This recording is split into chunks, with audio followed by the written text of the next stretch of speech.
रामलाल और रीना गांव से शहर आकर काम ढूंढ रहे थे। रामलाल के गांव का दोस्त जग्गिया उसे काम दिलवा देता है। मजदूरी का काम मिलने से रामलाल बहुत खुश था। इधर रीना ने सड़क के किनारे पटरी पर एक छोटा सा तंबू बनाकर उसमें अपनी गृहस्थी जमा ली थी। एक नन्ही सी बेटी चंचल, जो कि अभी बस 6 साल की थी, उसे कुछ समझ नहीं आ रहा था। नई जगह, इतनी भीड़ देखकर वह डर रही थी। रीना ने चंचल को अपनी गोद में बिठाया और कहा, बेटा डरो नहीं, हम शहर में आए हैं, यहाँ बहुत पैसा कमाएंगे और तुझे अच्छे से पढ़ाएंगे।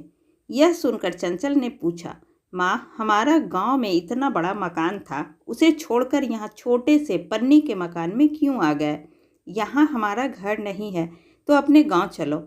चंचल की बातों का रीना के पास कोई जवाब नहीं था। वह उसे समझाते हुए कहती है, बेटी चिंता मत कर, तेरे बाबा बहुत मेहनत कर रहे हैं, एक दिन शहर में भी हमारा अपना घर होगा। शाम को रामलाल वापस आया। उसे जो मजदूरी से पैसे मिले थे उनसे वह खाना बनाने का सामान ले आया। रीना ने वहीं पास में चूल्हा बनाकर खाना तैयार किया। फिर तीनों खाना खाकर अपनी छोटे से तंबू में जाकर सोने लगे। रीना ने रामलाल से चंचल की बात की। रामलाल ने कहा, अगर सही से काम मिलता रहा और कुछ पैसे बच गए तो किराए का एक छोटा सा कमरा ले लेंगे। अगले दिन रामलाल काम पर चला जाता है। रीना चंचल को लेकर काम ढूंढने निकलती है। अपने तंबू को बंद करके दोनों माँ बेटी पास ही के गली में पहुंच जाती है। रीना कई घरों में झाड़ू पोछे के काम के लिए कहती है, लेकिन उसे कहीं भी काम नहीं मिलता। इसी तरह एक सप्ताह बीत जाता है। रामलाल की कमाई से किसी तरह एक टाइम का खाना बन जाता था। एक दिन रीना और चंचल काम ढूंढने जा रहे थे। एक दुकान के आगे चंचल रुक जाती है। वह एक सुनार की दुकान थी। वहाँ सामने शीशे के शोकेस में एक सुंदर सी चांदी की पायल रखी थी, जिसे देखकर चंचल रुक जाती है। चंचल कहती है, माँ, मुझे ये चाहिए, ये छमछम करती पायल पहननी है।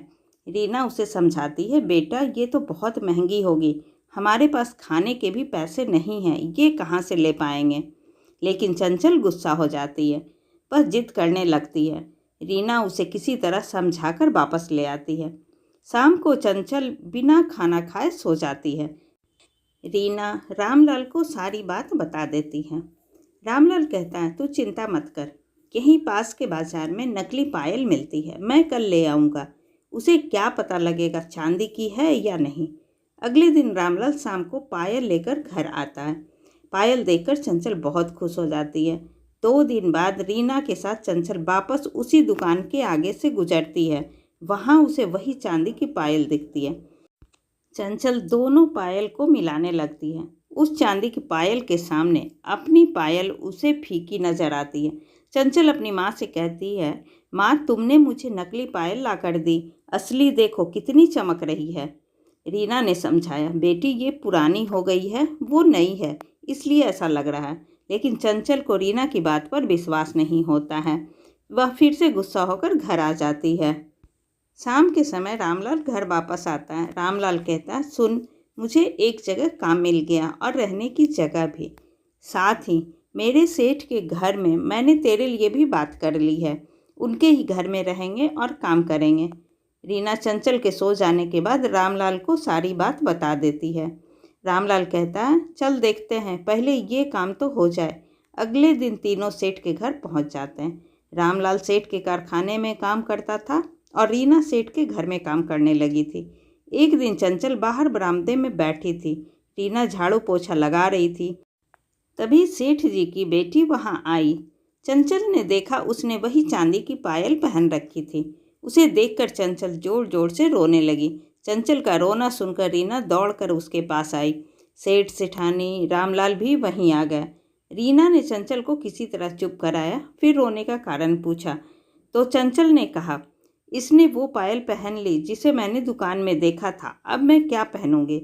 सेठ जी ने पूछा तो रामलाल ने सारी बात बता दी। यह सुनकर सेठ जी ने कहा, बच्चे सबके एक जैसे होते हैं, चल मैं इसके लिए तुझे पायल दिला देता हूँ, थोड़े थोड़े पैसे मजदूरी में से कटवा लेना। शाम को वापस आते समय सेठ जी ने चंचल के लिए पायल खरीद ली। रामलाल ने चंचल को पायल दी तो वह बहुत खुश हुई। अगले 7 महीने तक रीना और रामलाल अपनी मजदूरी में से थोड़े थोड़े पैसे कटवाते रहे।